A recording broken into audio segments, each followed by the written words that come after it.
5 বছর আগের সেই বিচ্ছেদ, আর আজ হঠাৎ গ্রামের ধুলোমাখা রাস্তায় নীলবাতির সরকারি জিপ। গ্রামবাসী স্তব্ধ হয়ে দেখল যে আইপিএস স্ত্রী একদিনেই কুড়েঘর ছেড়ে চলে গিয়েছিলেন, আজ তিনি কেন ফিরে এলেন তার পরিত্যক্ত স্বামীর আঙিনায়। কিন্তু রাঘবের জরাজীর্ণ ঘরে পা রাখতেই অঞ্জলি জানতে পারলেন এমন এক হাড় হিম করা সত্যি যা তার ক্ষমতার দম্ভকে এক নিমেষে চুরমার করে দিল। কেন রাঘব 5 বছর ধরে তিল তিল করে নিজেকে শেষ করে দিল? কেন সে অঞ্জলির কাছে ছিল এক রহস্যময় অপরাধী? ভালোবাসা আর ত্যাগের এমন এক রোমহর্ষক কাহিনী জানতে ভিডিওটি শেষ পর্যন্ত দেখুন, যেখানে একটি জীর্ণ কুঁড়েঘরের ভেতরে লুকিয়ে আছে পুরো গ্রামের অন্ধকার ইতিহাস। চেন্নাইয়ের হরিপুর গ্রামের সুন্দর এক সকাল। কিন্তু এই সকালকে চিরে দিয়ে একটি সাদা সরকারি জিপ হঠাৎ গ্রামের কাঁচা রাস্তায় মোড় নিল। ড্রাইভার যখন গাড়িটি ব্রেক করল, তখন গ্রামের বাচ্চারা দৌড়ে এসে গাড়িটিকে ঘিরে ধরল। কেউ প্রথমবার এমন চকচকে গাড়ি গ্রামে দেখেছিল। জিপের কাঁচে লাগানো নীল বাতি দেখে তারা আরও অবাক হয়ে গেল। জিপের দরজা ধীরে ধীরে খুলল। বাইরে নামলেন আইপিএস অফিসার অঞ্জলি রাঠোর।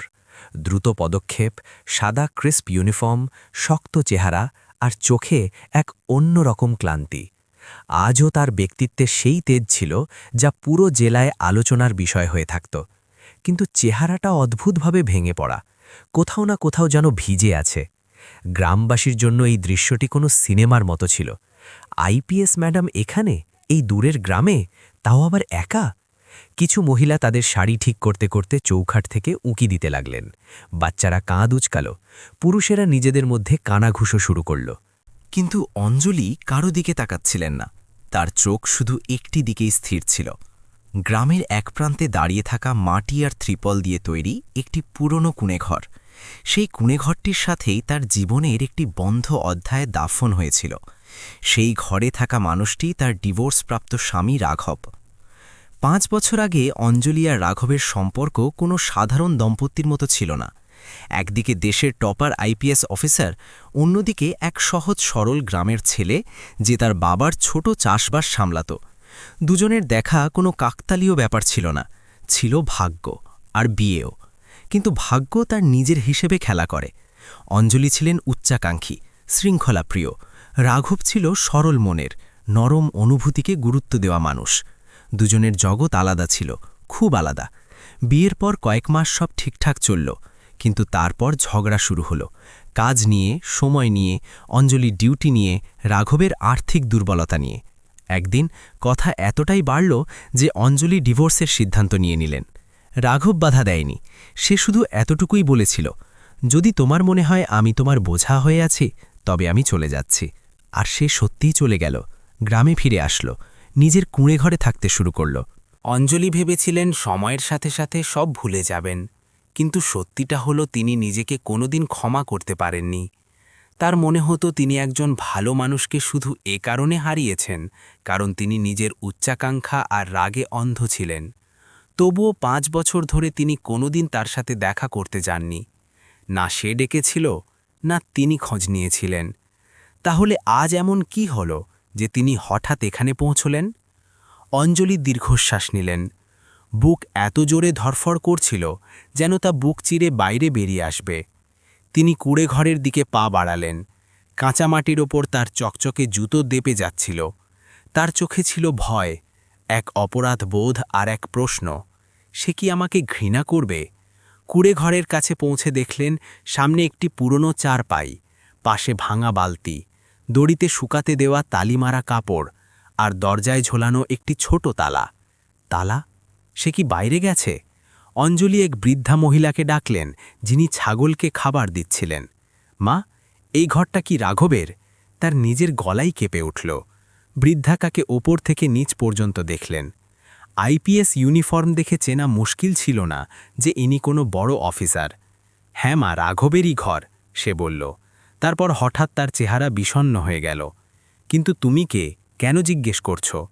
অঞ্জলি গলা পরিষ্কার করলেন। কয়েক মুহূর্ত চুপ থাকলেন, তারপর নিচু স্বরে বললেন, আমি ওর স্ত্রী ছিলাম। বৃদ্ধা চমকে উঠলেন। ওরে, তুই সেই শহরের বউ যে ওকে ছেড়েছিলি? অঞ্জলির ঠোঁট শুকিয়ে গেল। তিনি মাথা নেড়ে হ্যাঁ বললেন। বৃদ্ধা কিছুক্ষণ তাকে দেখলেন, তারপর বললেন, তুই বড় দেরিতে আসলি মা। অঞ্জলির পায়ের তলা থেকে মাটি সরে গেল। দেরি কেন? ও কোথায়? কি হয়েছে? বৃদ্ধার চোখ ভরে আসল। রাঘব 2 মাস ধরে অসুস্থ, একা পড়েছিল, নিজেই চিকিৎসা করায়, নিজেই ওষুধ আনে, কেউ আপন নেই। এখন তো তার হাঁটাচলা করাও মুশকিল হয়ে গেছে। অঞ্জলির শ্বাস বন্ধ হয়ে আসল। তার মনটা যেন কেউ নিংড়ে দিল। চোখ ভরে আসল, চেহারা ফ্যাকাশে হয়ে গেল। অসুস্থ, একা, কিন্তু কাউকে জানালো না কেন ও? বৃদ্ধা তেতো গলায় বললেন, কাকে জানাতো? তুই তো ওকে ছেড়ে দিয়েছিস। ওর কাছে কে ছিল? অঞ্জলি চুপ, তার চোখ ঝাপসা হয়ে গেল। বৃদ্ধা বলতে থাকলেন, ও আজ সকালে হাসপাতালে গেছে, সরকারি হাসপাতালে, হয়তো ওষুধ নিতে। অঞ্জলির ভেতরে কিছু ভেঙে গেল। তার চোখ লাল হয়ে আসল। লোকজন দূরে দাঁড়িয়ে এসব দেখছিল। পুরো বস্তিতে এক অদ্ভুত নিস্তব্ধতা নেমে আসল। আইপিএস ইউনিফর্মে দাঁড়িয়ে থাকা এক মহিলা, যার কাছে ক্ষমতা আছে, শক্তি আছে, পদমর্যাদা আছে, কিন্তু আজ তাকে কেবল একজন অপরাধী স্ত্রীর মতো দেখাচ্ছিল। অঞ্জলি দ্রুত পায়ে জিপে গিয়ে বসলেন। হাসপাতালে চলো, এক্ষুনি। ড্রাইভার কোনো প্রশ্ন না করে গাড়ি ঘুরিয়ে নিল। সারা রাস্তা অঞ্জলির চোখ তেমন ছিল, যেমন কোনো ভেঙে পড়া মানুষ ভেতর ভেতর শাস্তি ভোগ করছে। মাথায় কেবল একটাই ছবি ঘুরছিল, রাঘবের সাধারণ চেহারা, তার মায়াবী হাসি, আর সেই শেষ কথাগুলো, যদি তোমার মনে হয় আমি তোমার বোঝা হয়ে আছি, তবে আমি চলে যাচ্ছি। তিনি অনুভব করলেন যে সেদিন তিনি শুধু একটি সম্পর্ক ভাঙেননি, তিনি একজন ভালো মানুষকে হারিয়েছিলেন। হাসপাতাল ছোট ছিল, কিন্তু ভিড় অনেক। অঞ্জলি ধরপড় করা বুকে রিসেপশনে জিজ্ঞেস করলেন, গ্রামের রাঘব কি এসেছে? নার্স রেজিস্টার দেখে বলল, হ্যাঁ, বেড নাম্বার 12। কিন্তু কেন জিজ্ঞেস করছেন? অঞ্জলি উত্তর দিলেন না, দ্রুত ভেতরে চলে গেলেন। বেড নাম্বার 12 পর্যন্ত পৌঁছাতে তার পা কাঁপছিল। তার শরীরে ইউনিফর্মের কোনো প্রভাব বাকি ছিল না। তিনি ছিলেন কেবল এক ভেঙে পড়া নারী। তিনি বেডের দিকে তাকালেন। হাসপাতালের বেডে শোয়া মানুষটিকে খুব দুর্বল দেখাচ্ছিল। দাড়ি বেড়েছে, শরীর শুকিয়ে হাড় ঝিরঝিরে, আর চোখ বন্ধ। অঞ্জলির পা সামনে বাড়াতে ভয় লাগছিল। রাঘব, তার কণ্ঠস্বর ফিসফিসের চেয়েও কম ছিল। রাঘব ধীরে ধীরে চোখ খুলল, আর তাকে দেখতেই তার চোখ ভরে আসল। কিন্তু চেহারে কোনো ঘৃণা ছিল না, কোনো রাগ ছিল না, কেবল এক শান্ত ক্লান্ত মেনে নেওয়ার ভাব। অঞ্জলি, তার কণ্ঠ খুব ক্ষীণ ছিল। অঞ্জলি সেখানেই দাঁড়িয়ে থাকলেন। তার চোখ দিয়ে জল পড়তে থাকল। আমি অনেক দেরি করে এসেছি না? তিনি কাঁদতে কাঁদতে বললেন। রাঘব হালকা হাসল, দুর্বল, ভাঙা, কিন্তু সত্যিকারের হাসি। তুমি আসছ, এটাই যথেষ্ট। তার এই 3টে কথা অঞ্জলির বুক ছিঁড়ে দিল। তার মনে হলো কেউ অন্ধকারে পেছন থেকে এসে তাকে জাপটে ধরেছে। অঞ্জলি তার পাশে বসলেন এবং হাত ধরলেন। রাঘবের আঙুলগুলো খুব ঠান্ডা ছিল, যেন দীর্ঘ যন্ত্রণায় সেগুলোকে জীবন থেকে বিচ্ছিন্ন করে দিয়েছে। রাঘব, তুমি আমাকে কোনোদিন বলনি কেন? রাঘব চোখ বন্ধ করে খুব ধীরে জবাব দিল, তোমার জীবনে আমার জায়গা ছিল না অঞ্জলি, আমি বোঝা হতে চাইনি। অঞ্জলি ফুপিয়ে কেঁদে উঠলেন। কিন্তু রাঘবের পরের কথাগুলো তার আত্মা পর্যন্ত কাঁপিয়ে দিল। আরও অনেক কথা আছে যা তুমি জানো না। যখন জানবে তখন আরও কাঁদবে। অঞ্জলি মাথা তুললেন। কোন কথা রাঘব? সত্যি বলো। রাঘব তার চোখের দিকে তাকিয়ে থাকল। তার দৃষ্টিতে এক অদ্ভুত শূন্যতা ছিল, যেন কোনো গভীর রহস্য ভেতরে দাফন হয়ে আছে।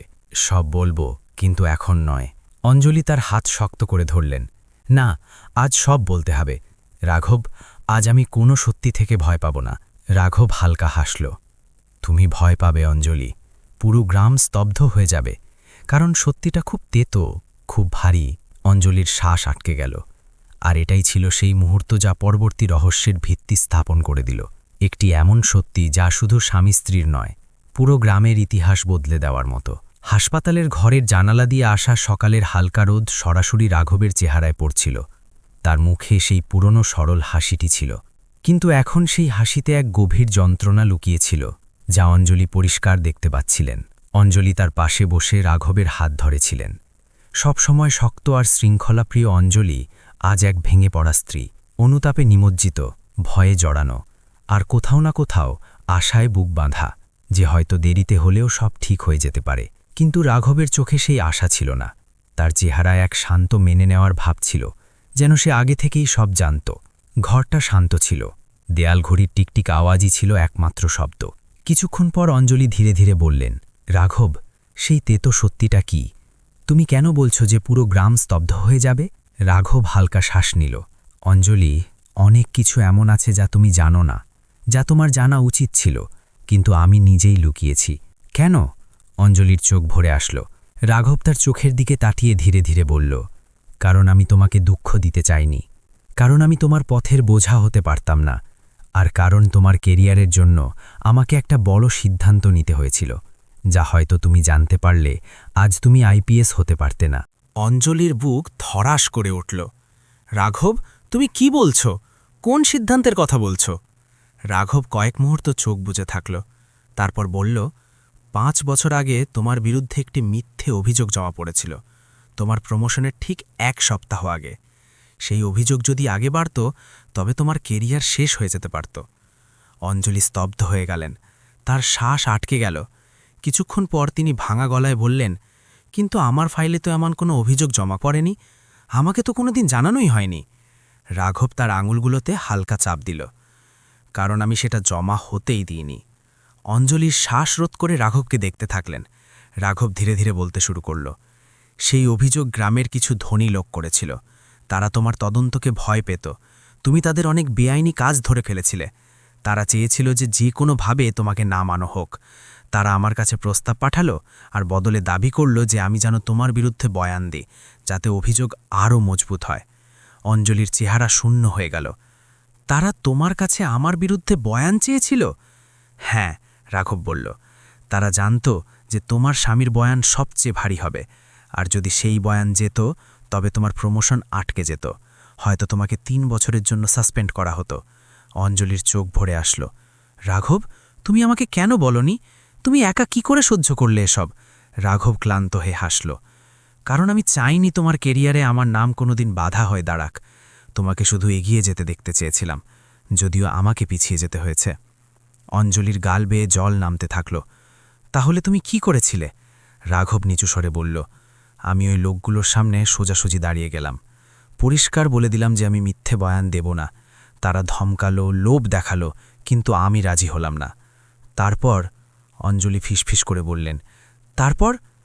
তারপর তারা আমার উপর হামলা করালো। আমাকে এত মেরেছিল যে মাসখানিক বিছানা থেকে উঠতে পারিনি। কিন্তু কথা শুধু এতটুকুই ছিল না অঞ্জলি।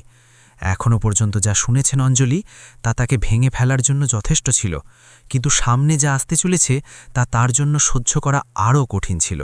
রাঘব বলতে থাকল, তারা ভয় পেয়েছিল যে যদি আমি বেঁচে যাই তবে আমি পুলিশের কাছে অভিযোগ করব, তাই তারা তোমাকেও এতে টেনে আনার হুমকি দিল।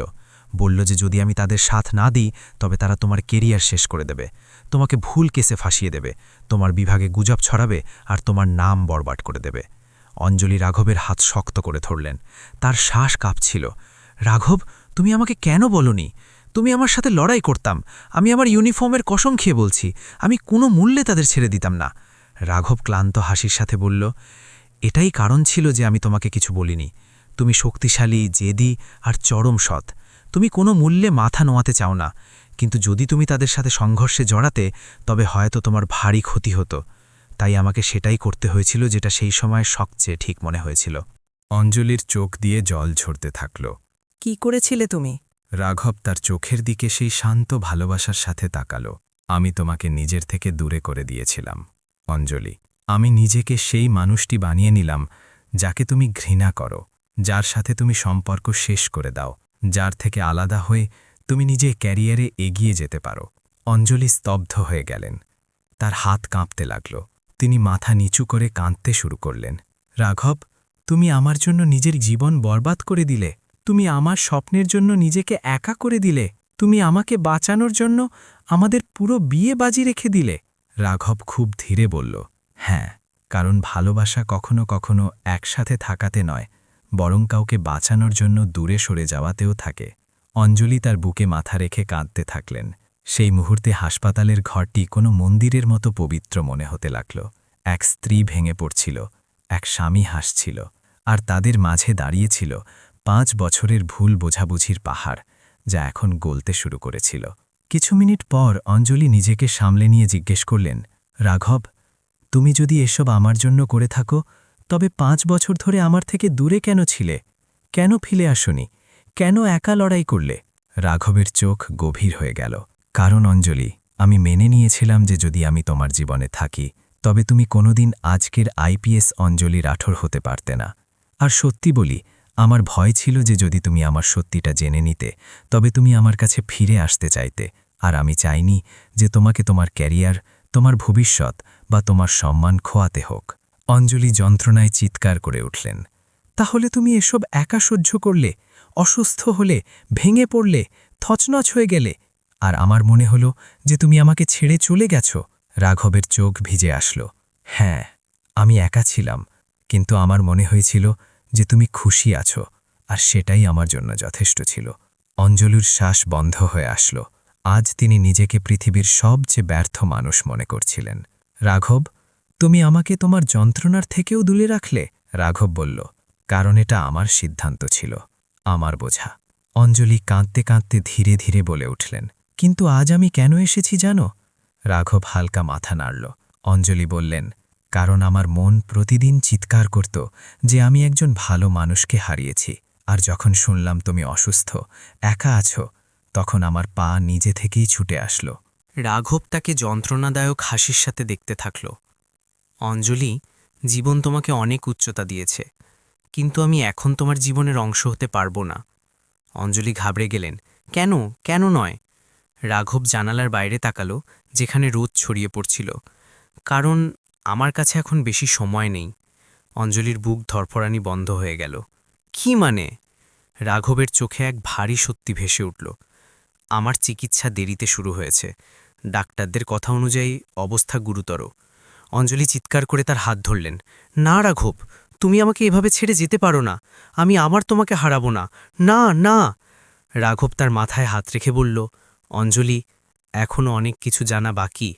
আমার অসুস্থ হওয়ার আসল কারণ, সেই কুঁড়েঘরের রহস্য এবং ওই 5 বছরের গোপন কথা। অঞ্জলির চোখ বড় বড় হয়ে গেল। রাঘব নিচু স্বরে বলল, সেই সত্যি যা শুনে পুরো গ্রাম স্তব্ধ হয়ে যাবে। অঞ্জলির বুক কাঁপতে লাগল। কি, কোন সত্যি? রাঘব চোখ বন্ধ করে নিল। সেটা আমি কাল বলবো, এখন একটু বিশ্রাম চাই। ঘর আবার নিস্তব্ধ হয়ে গেল। অঞ্জলি তাকে দেখতে থাকলেন। তার চোখে ভয়, ভালোবাসা, অনুতাপ আর অস্থিরতা ভরা ছিল। আজ তিনি কেবল একটি সত্যি জানতে পেরেছেন, কিন্তু সামনে যা আসতে চলেছে তা শুধু তাদের সম্পর্ক নয়, বরং গ্রামের পুরো ইতিহাস বদলে দেওয়ার মতো। হাসপাতালের বাইরে বিকেল ধীরে ধীরে নেমে আসছিল। আকাশ কমলা আর হালকা বেগুনি রঙে রাঙানো ছিল, যেন প্রকৃতি নিজেই কোনো গভীর শোকের প্রস্তুতি নিচ্ছিল। অঞ্জলি একা সেই বারান্দায় বসেছিলেন, যেখানে বাতাসের হালকা ঠান্ডা তার মুখ স্পর্শ করছিল, কিন্তু তার ভেতরে চলা ঝড়কে শান্ত করতে পারছিল না। রাঘব ঘুমিয়েছিল, বা ডাক্তাররা বলেছিলেন তাকে বিশ্রাম নিতে হবে। কিন্তু অঞ্জলি কিভাবে বিশ্রাম পেতেন? তার মনে লাখ লাখ প্রশ্ন বিঁধছিল। তার চোখের সামনে বারবার সেই একটাই কথা ঘটছিল, অঞ্জলি, এখনও অনেক কিছু জানা বাকি। আমার অসুস্থ হওয়ার আসল কারণ, সেই কুঁড়েঘরের রহস্য এবং ওই 5 বছরের গোপন কথা। এই শব্দগুলো যেন কোনো মন্দিরের ঘণ্টার মতো অনবরত তার কানে বেজে যাচ্ছিল। তিনি উঠে দাঁড়ালেন, ধীরে ধীরে আইসিইউ ওয়ার্ডের দিকে তাকালেন, আর তার চোখে এক উজ্জ্বলতা ফুটে উঠল। কাল নয়, আমার আজই সত্যিটা চাই, তা সে যতটা যন্ত্রণাই দিক না কেন। কিন্তু ঘরে ঢুকতে গেলেই ডাক্তার হাত তুলে তাকে থামিয়ে দিলেন। ম্যাডাম, প্লিজ, রোগীকে এখন বিশ্রাম নিতে হবে। আমরা কাল পরীক্ষা করব, তখন আপনি কথা বলে নেবেন। অঞ্জলি বাধ্য হয়ে মাথা নাড়লেন, কিন্তু তার চোখ বলছিল যে তিনি আর এক মুহূর্ত অপেক্ষা করতে পারবেন না। তিনি আবার বেঞ্চে এসে বসলেন। ঝিরঝিরে হাওয়া বইছিল, আর সেই হাওয়া যেন অঞ্জলির ভেতরের চাপা কষ্টকে আরও বাড়িয়ে দিচ্ছিল। কিছুক্ষণ পর হঠাৎ এক বৃদ্ধ মানুষ, যে সম্ভবত হাসপাতালে কোনো রোগীকে দেখতে এসেছিলেন, ওষুধ নিয়ে ফিরছিলেন। সে অঞ্জলিকে গভীর চিন্তায় বসে থাকতে দেখল। সে মাথা ঝুঁকিয়ে সম্মানের সাথে বলল, মেম সাহেব, আপনি রাঘবের স্ত্রী না? অঞ্জলি চমকে উঠে তার দিকে তাকালেন। হ্যাঁ, কিন্তু আপনি কিভাবে জানলেন? বৃদ্ধ মানুষটি হালকা হাসির সাথে বলল, গ্রাম ছোট আর সম্পর্ক বড় ছিল। রাঘব খুব ভালো মানুষ, তার সম্পর্কে সবাই জানে, কিন্তু তার ভেতরে অনেক কিছু এমনও চাপা আছে যা সম্ভবত আপনিও জানেন না। অঞ্জলির মেরুদণ্ড দিয়ে ঠান্ডা স্রোত বয়ে গেল। কি মানে? আপনি কি জানেন? বৃদ্ধ মানুষটি কাছে এসে নিচু স্বরে বলল, এই গ্রামে অনেক গভীর রহস্য লুকিয়ে আছে মেম সাহেব, আর রাঘব সেই সব কিছুর একমাত্র সাক্ষী। অঞ্জলির চোখ বড় হয়ে গেল। কোন রহস্য? বৃদ্ধ মানুষটি নজর নামিয়ে বলল, এই কথাটা রাঘবই বললে ভালো হয়, কিন্তু আমি এতটুকু বলতে পারি, যেদিন সেই রহস্য ফাঁস হবে সেদিন গ্রামের অনেকের ভিত কেঁপে উঠবে। আর সে চলে গেল। অঞ্জলি সেখানেই জড়সড় হয়ে বসে রইলেন। হৃৎপিণ্ড আরও জোরে ধরপড় করতে লাগল। এখন তার আরও অস্থির লাগতে শুরু করল। মনে হচ্ছিল তার বুক ফেটে যাবে। পরদিন সকালের প্রথম আলো যখন হাসপাতালের সাদা দেওয়ালে পড়ল, অঞ্জলির চোখ খুলে গেল। তিনি সারা রাত ঘুমাননি। চেয়ারে বসে বসেই রাত কাটিয়ে দিয়েছেন। ডাক্তারদের আওয়াজ, নার্সদের পায়ের শব্দ, সবকিছু ঝাপসা লাগছিল। তার চোখ শুধু একটি দরজায় আটকে ছিল, রাঘবের আইসিইউ দরজায়। যেমনই ডাক্তার বাইরে আসলেন, অঞ্জলি তখনই তার কাছে পৌঁছে গেলেন। ডাক্তারবাবু, ওর অবস্থা কেমন? ডাক্তার চশমা ঠিক করে গুরুত্বের সাথে বললেন, অবস্থা এখনও আশঙ্কাজনক, কিন্তু সে জ্ঞান ফিরে পেয়েছে। আপনি চাইলে কথা বলতে পারেন, কিন্তু বেশিক্ষণ নয়। ওর শরীর খুব দুর্বল। অঞ্জলি 1 সেকেন্ডও নষ্ট না করে ঘরের দিকে পা বাড়ালেন। ঘরের ভেতরে অনুভূতির ঝড় বইছিল। রাঘব বিছানায় শুয়েছিল, চেহারায় হালকা ছায়া, কিন্তু চোখে সেই পুরনো শান্ত গভীরতা। তাকে দেখেই অঞ্জলির পা থেমে গেল। তার চোখ ভরে আসল। তিনি ধীরে ধীরে তার হাত ধরলেন। রাঘব, আমি এখানে আছি। রাঘব চোখ খুলল, আর এক হাসি ফুটে উঠল, দুর্বল কিন্তু অকৃত্রিম। সে নিচু স্বরে জিজ্ঞেস করল, তুমি সারারাত ঘুমাওনি? অঞ্জলির চোখে কষ্ট ভেসে আসল। ঘুম? তুমি এই অবস্থায় আর আমি ঘুমাবো? রাঘব, আমাকে সব জানতে হবে, এখনই, আজই। সত্যিটা কি? ওই 5 বছর তুমি কি সহ্য করেছ? তুমি আমার থেকে কি লুকিয়েছ? আর সেই রহস্যটা কি, যার উদ্ঘাটনে পুরো গ্রাম কেঁপে উঠবে? রাঘব দীর্ঘশ্বাস নিল। তার চেহারায় ক্লান্তি আর যন্ত্রণা পরিষ্কার দেখা যাচ্ছিল। অঞ্জলি, এসব কথা সহজ নয়, আর সম্ভবত তুমি শুনে ভেঙে পড়বে। অঞ্জলির গলা ধরে আসল। আমি আগেই ভেঙে পড়েছি রাঘব। এখন কেবল সত্যিই আমাকে বাঁচাতে পারে বা শেষ করতে পারে। বলো, কি সেই সত্যি? ঘরে এক দীর্ঘ নিস্তব্ধতা নেমে আসল। জানালা দিয়ে আসা রোদ তাদের মাঝের কষ্টকে আরও ফুটিয়ে তুলছিল। রাঘব ধীরে ধীরে বলতে শুরু করল, অঞ্জলি, আমার অসুস্থতা কেবল অসুস্থতা নয়, আমাকে বিষ দেওয়া হয়েছিল। অঞ্জলির শরীর কেঁপে উঠল। তার আঙুলগুলো শক্ত হয়ে গেল। বিষ? কে? কেন? রাঘব চোখ বন্ধ করে নিল, যেন যন্ত্রণা আবার জেগে উঠেছে। কারণ আমি গ্রামের সবচেয়ে বড় রহস্যকে রক্ষা করেছিলাম, আর সেই জালেই ফেসে গেছি। তারা চায়নি যে আমি বেঁচে থাকি, কারণ আমি সেই সব জানি যা জানার অধিকার এই গ্রামের কোনো মানুষের থাকা উচিত ছিল না। অঞ্জলির শ্বাস বন্ধ হতে শুরু করল। কোন রহস্য রাঘব? পরিষ্কার করে বলো। রাঘব কাঁপানো গলায় বলল, 5 বছর আগে যে সময় তুমি ডিভোর্স নিলে, সেই সময়ে গ্রামের কিছু নেতা, জমিদার আর 2 পুলিশ অফিসার মিলে এক বড় অপরাধ করছিল। জমির অবৈধ দখলদারি, গরিবদের নামে ভুয়া ঋণ আর রাতে হওয়া চোরাচালান। অঞ্জলি অবাক হয়ে বললেন, এসব আমাকে কেন বলা হয়নি? আমি তো আইপিএস ছিলাম, আমাকে জানানো উচিত ছিল। রাঘব তেতো হাসি হাসল। এটাই তো ছিল তাদের ভয়। তারা জানত তুমি সৎ। যদি তোমার কাছে এই কথা পৌঁছত, তবে তুমি একাই তাদের পুরো সিন্ডিকেট তছনছ করে দিতে। তাই তারা আমাকে লক্ষ্য বানালো, কারণ আমি অনেকবার রাতে মাঠের কাছে তাদের দেখে ফেলতাম। আর এক রাতে রাঘবের গলা ভেঙে গেল। অঞ্জলি তার হাত আরও শক্ত করে ধরলেন। কি হয়েছিল সেই রাতে? রাঘব নজর তুলে অঞ্জলির চোখের দিকে তাকিয়ে বলল, সেই রাতে আমি যা দেখেছিলাম তা দেখা উচিত ছিল না। গ্রামের বাইরে জঙ্গলে অনেক ট্রাকের মাধ্যমে অবৈধ সাপ্লাই হচ্ছিল, অস্ত্র, মদ আর সম্ভবত আরও কিছু। সেই রাতে তারা আমাকে ধরে খুব মেরেছিল, আর যাওয়ার সময় বলেছিল, যদি বেঁচে থাকতে হয় তবে চুপ থাকো, যদি স্ত্রীকে বাঁচাতে হয় তবে তার থেকে দূরে থাকো। অঞ্জলি দাঁত চাপলেন। তার চোখ আগুনের মতো হয়ে গেল। তাহলে তুমি চুপ থাকা বেছে নিলে আমার জন্য? তিনি ভাঙা গলায় বললেন। রাঘব শান্তস্বরে বলল, হ্যাঁ, কারণ সেই মুহূর্তে তোমার জীবন আমার জীবনের চেয়ে বড় ছিল। অঞ্জলি ফুঁপিয়ে উঠলেন। চোখ দিয়ে জল থামা ছিলই না। কিন্তু বিষ কিভাবে? তিনি কাঁদতে কাঁদতে বললেন। রাঘব চোখ নামিয়ে নিল। 2 বছর আগে থেকে তারা আমার খাবারে ধীরে ধীরে বিষ মেশানো শুরু করেছিল, যাতে আমার মৃত্যু একটি স্বাভাবিক রোগ মনে হয়, কোনো প্রমাণ যেন না পাওয়া যায়, আর রহস্য দাফন হয়ে থাকে। অঞ্জলির বুকটা যেন কেউ মুছড়ে দিল। তার শ্বাস ছিঁড়ে যাচ্ছিল। রাঘব, তুমি আমাকে কেন বললে না? আমি তোমাকে বাঁচিয়ে নিতাম। আমি ওই সবগুলোকে শেষ করে দিতাম। তুমি আমাকে একা কেন ছেড়ে দিলে? রাঘব খুব নিচু স্বরে বলল, কারণ যদি তুমি সত্যিটা জানতে, তবে তুমি সরাসরি লড়তে, আর সম্ভবত আজ তুমিও কোনো হাসপাতালে থাকতে। অথবা... অঞ্জলি তার হাত নিজের বুকে চেপে ধরে জোর গলায় বললেন, অথবা কি বলো, আমি মরেও যেতাম তাও রাজি ছিলাম, কিন্তু তোমাকে একা এসব সহ্য করতে দিতাম না। রাঘবের চোখে গভীর উজ্জ্বলতা ফুটে উঠল। অঞ্জলি, তোমার ভালোবাসাই ছিল আমার শক্তি। রাঘব কাঁপানো গলায় বলল, যদি তুমি জেনে যেতে তবে তুমি থেমে যেতে, আর আমি চাইনি যে আমার জন্য দেশ একজন সৎ আইপিএসকে হারাক। হঠাৎ মেশিনের শব্দ বেড়ে গেল, বিপ বিপ। অঞ্জলি তাকে ঝাঁকিয়ে দিলেন, রাঘব, যেও না, আমি এসে গেছি, এখন সব ঠিক করে দেব। রাঘব শেষবারের মতো তার দিকে তাকাল, হালকা হাসি আসল আর ঠোঁট নড়ল। এখন সত্যি তোমার ইউনিফর্ম সামলাবে। বিপ শব্দ থেমে গেল। 3 দিন পর পুরো গ্রামে পুলিশের গাড়ি ঠিক ঠিক করছিল। নেতা, জমিদার, অফিসার সব গ্রেপ্তার। কুড়েঘরের সামনে অঞ্জলি দাঁড়িয়েছিলেন, চোখে জল আর বুকে গর্ব। তিনি নিচু স্বরে বললেন, তুমি একা ছিলে না রাঘব, তোমার সত্যি আজ জীবিত, আর পুরো গ্রাম আজ স্তব্ধ হয়ে গেছে। ভালোবাসা মানে শুধু অধিকার বা সবসময় একসাথে থাকা নয়। রাঘব প্রমাণ করেছে যে সত্যিকারের ভালোবাসা হল সঙ্গীর স্বপ্ন ও লক্ষ্যকে নিজের সুখের চেয়ে বেশি গুরুত্ব দেওয়া। অঞ্জলির কেরিয়ার ও জীবন বাঁচানোর জন্য সে নিজে বিষাদ ও একাকিত্বের জীবন বেছে নিয়েছে, যা নিঃস্বার্থ প্রেমের এক অনন্য উদাহরণ।